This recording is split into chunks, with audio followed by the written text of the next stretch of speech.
salut à tous, on se retrouve dans cette nouvelle vidéo dans laquelle je vais essayer de vous montrer comment fabriquer un slider, ou plus précisément deux sliders, puisqu'on va faire une première version qui sera assez compliquée à réaliser et qui nécessite d'avoir pas mal d'outils, et dans un deuxième temps je vous montrerai comment faire un slider en à peu près 15 minutes maximum et entièrement avec des matériaux de récupération. Alors je vous laisse avec la suite de la vidéo. Bien entendu, le premier slider c'est pas que de la récupération, donc vous allez devoir acheter quelques petites choses, mais on peut dire qu'il est d'une qualité presque professionnelle et en plus de ça vous allez pouvoir réaliser de magnifiques timelapses. La deuxième version est plus destinée à quelqu'un qui veut commencer et faire quelque chose de rapide et efficace. Pour commencer, voilà un bref aperçu de ce à quoi il ressemble.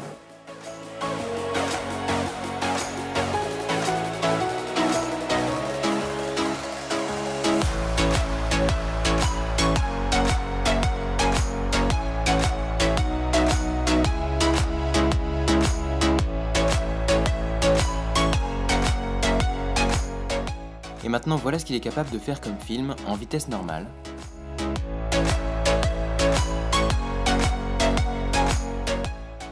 Et en timelapse.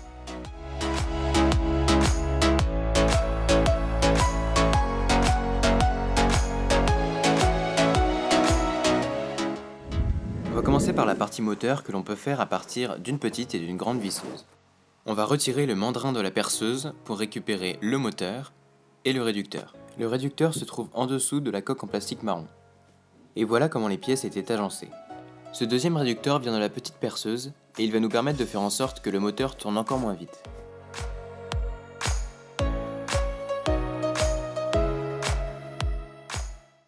On va maintenant devoir agencer les deux réducteurs l'un à la suite de l'autre. C'est pour cela qu'il faut percer un trou dans le plastique et modifier légèrement le dernier engrenage. J'y ai donc percé un trou et ajouté un autre engrenage, après avoir scié l'axe de la perceuse. Vous pouvez maintenant remettre de la graisse à l'intérieur du premier réducteur, avant d'y ajouter le second. Voilà à quoi ça devrait ressembler, et le pas de vis que vous voyez sur le dessus nous servira juste après, je vous expliquerai pourquoi. Pour maintenir tout ça, on va rajouter un morceau de tube de PVC, et couler de la colle dans l'interstice. Pour le rail, j'ai choisi deux tubes d'1 mètre en aluminium et j'ai percé des bouchons pour y insérer des vis.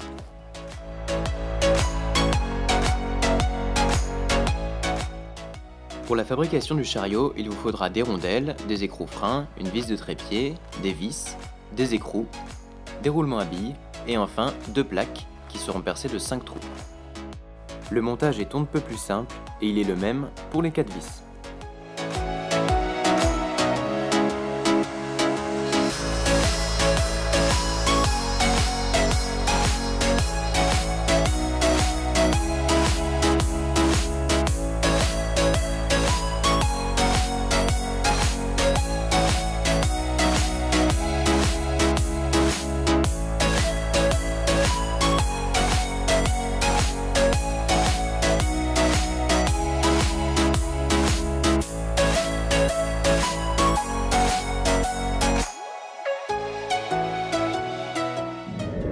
On va maintenant fabriquer des poulies en découpant deux disques dans une plaque de PVC.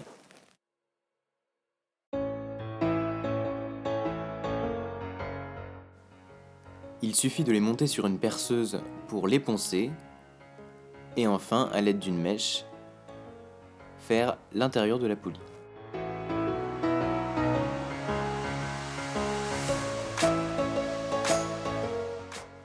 Au centre de chacune d'elles, j'ai collé des roulements à billes de roller.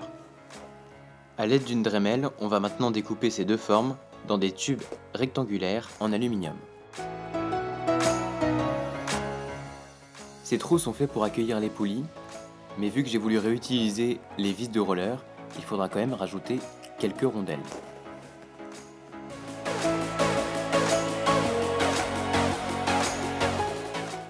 Sur la première extrémité, on ne fixera qu'un seul pied.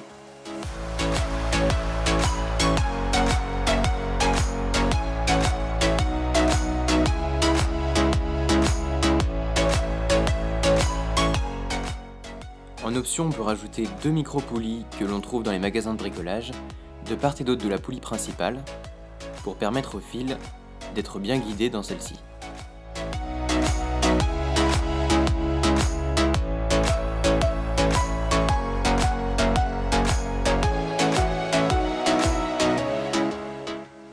Sur la deuxième poulie, j'ai collé un engrenage, c'est pour cela que le trou est un petit peu différent.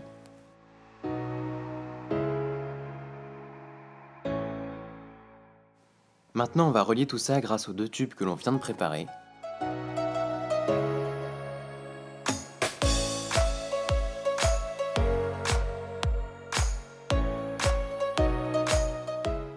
De l'autre côté, on va fixer 2 pieds par l'intermédiaire de 2 équerres.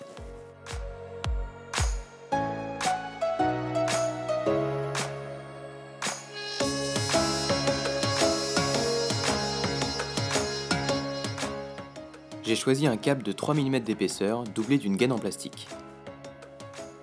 Pour bloquer le câble à une des extrémités, j'ai percé 2 trous dans une tige filetée. Il ne reste plus qu'à l'enfiler dans un trou supplémentaire sur le chariot.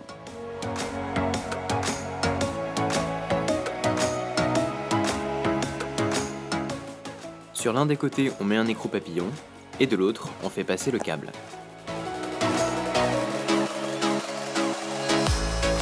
Le second trou sur la tige filetée permet d'accrocher un ressort sur lequel sera fixée l'autre extrémité du fil.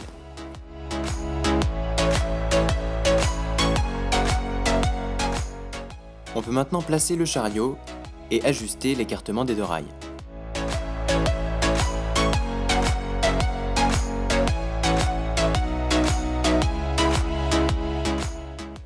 Maintenant, on insère le câble dans les 2 poulies pour qu'il rejoigne le chariot. Avec un vieux morceau de tube, j'ai coulé des bouchons pour les 2 extrémités.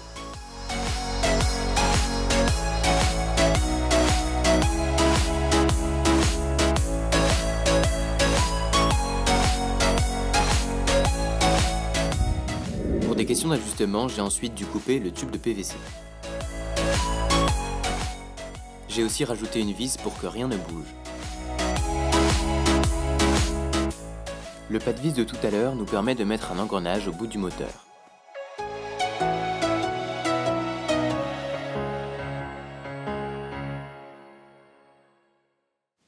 On peut remarquer que le mouvement est vraiment très lent.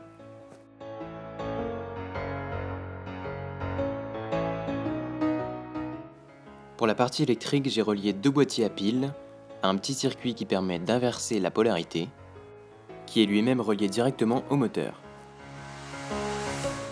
Pour faire ce petit circuit, soit vous avez un interrupteur à 10 bornes comme le mien, et vous reliez moins plus et plus moins aux 2 extrémités, et enfin le moteur au milieu. Vous pouvez aussi rajouter des petites LED témoins avec leur résistance, soit vous utilisez un interrupteur à 6 bornes et un interrupteur classique. Le montage est aussi simple, vous mettez l'alimentation au centre, vous reliez les 2 diagonales, et enfin vous mettez le moteur à une extrémité. Mais n'oubliez pas le second switch. Vous pouvez ajouter un potentiomètre pour régler la vitesse, mon moteur était tellement lent que pour moi ce n'était pas nécessaire. J'ai ensuite monté tous ces éléments sur 2 équerres et percé 2 trous de chaque côté pour régler le moteur.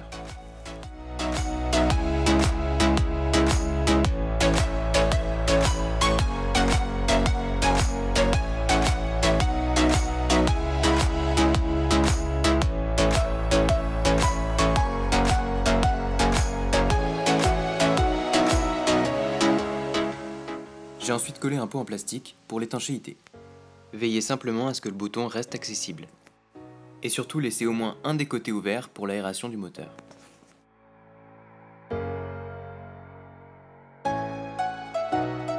Maintenant on va passer à la deuxième partie de la vidéo, c'est-à-dire comment réaliser un slider en quelques minutes.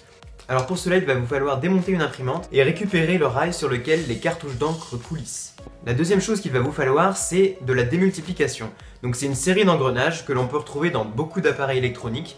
Une façon d'en récupérer à coup sûr c'est de démonter une petite lampe dynamo et dedans vous aurez cette série d'engrenages. Alors à quoi ça sert? C'est comme ce qu'il y avait dans la perceuse, c'est-à-dire que votre moteur va se situer à cet endroit-là, lui va tourner très vite, mais le dernier engrenage va tourner nettement moins rapidement. Moi j'ai eu la chance d'en trouver un dans une vieille caméra qui est équipée donc du moteur et qui est extrêmement petit. Donc je vais bien sûr utiliser celui-là. On va commencer par enlever tous les éléments inutiles qui sont sur le rail.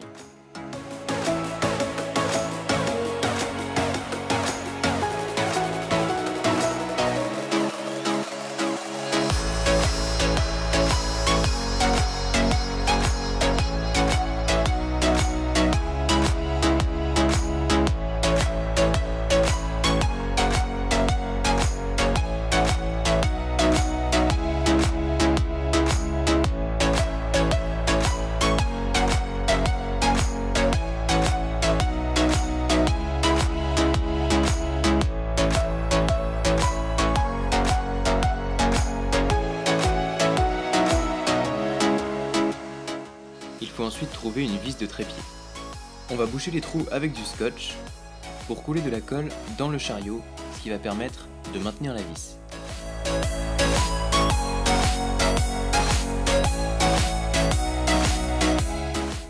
Une fois que c'est sec, on peut rajouter un carré de feutrine.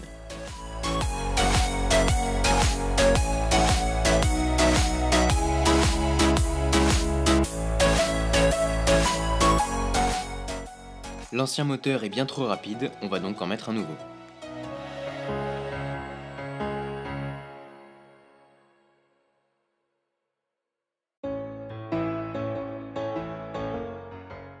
Il faudra simplement récupérer l'engrenage de celui-ci.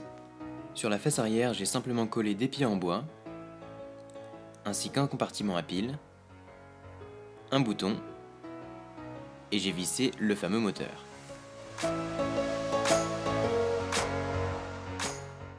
C'est à cet endroit-là que vous placerez votre téléphone ou votre appareil photo.